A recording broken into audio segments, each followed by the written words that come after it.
Holy sequel, Batman!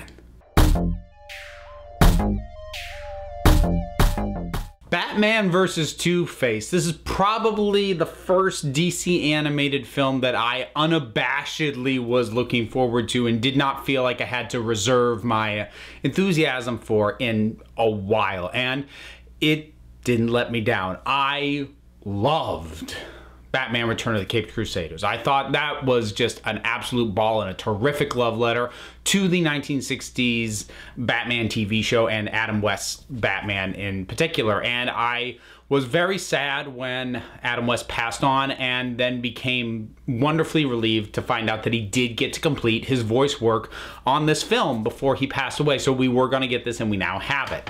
I will be upfront about the fact that it's not as good as Return of the Caped Crusaders for a couple of reasons. The first is that it's lacking the newness. I mean, that's a weird thing to say about a film that is so deliberately being retro, but there was an inherent novelty to Return of the Caped Crusaders, whereas here, the novelty part has worn off. Now, thankfully, the actual comedy chops and the deliveries of the lines and the animation style is all strong enough that even without the novelty, it still works, but it does have a little bit less of an impact without that novel factor still being present. Even setting aside the novelty issue, it's slightly weirdly structured because we basically get a pre-title sequence giving us a history and the origin for this version of Two-Face, and then we get over the course of the opening credits more or less a montage of him battling Batman over the years, and then as the story proper opens, Two-Face is kind of out of commission and doesn't factor directly into the story for a while. Now, once he does, the reason why the thing was structured the way it was makes sense, but while you're watching it, every time something starts up and you're like, okay, but it's still not Two-Face that we're dealing with, it feels a little weird. But talking about Two-Face, William Shatner was a really good pick, and not just for the camp value. I know it's easy to pick on Shatner, but you know what, Shatner, if there's one thing the man really does, it is commit, and he commits to this. He's not phoning it in. He's not just lending his voice so people go, oh, it's Captain Kirk. No, he's committing to this, and it both in a serious level of delivery in terms of distinguishing Harvey from Two-Face in his voice work, but also he embraces the campiness. He knows what movie he's in, and he works really well, and he plays off Adam West very well. Adam West, again, is wonderful. Burt Ward is terrific. Julie Newmar comes back again, and as before, is a little bit of the weak link, and I meant to look this up, whether or not she's really done voice work aside from this. I get the feeling that she hasn't. There's just something about her delivery that says, you're not totally comfortable doing this, are you?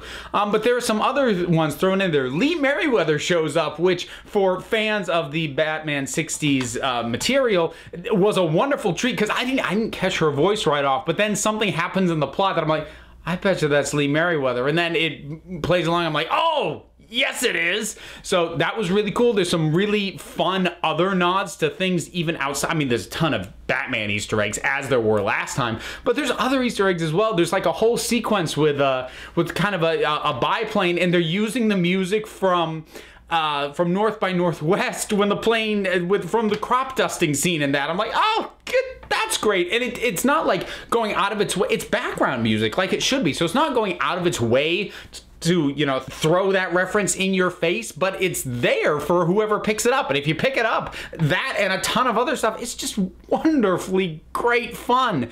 And that's what this is. That's what the first one was.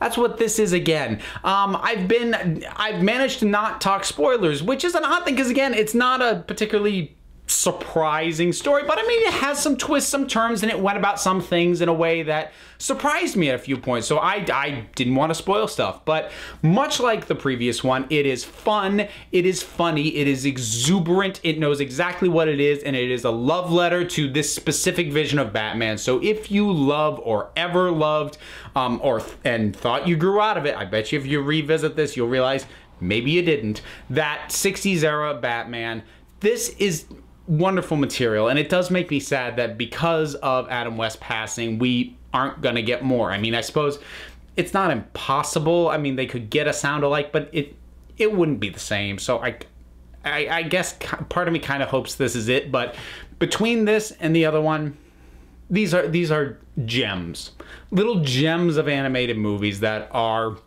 you know, you have to be dialed into the fandom. You have to have an appreciation for the specific vision of Batman. And if you don't, I'm not sure there's a ton for you here aside from just some well-executed comedy, but it's not going to connect with you the way that it connects with me. But if you have any level of affection at all for that take on Batman, oh, this stuff is just, it's wonderful. And it just, smile from end to end, from the minute it started until it finished. And I did watch through the credits just to watch all these characters do the Batusi, because yes, I'm gonna watch that. Heck yeah.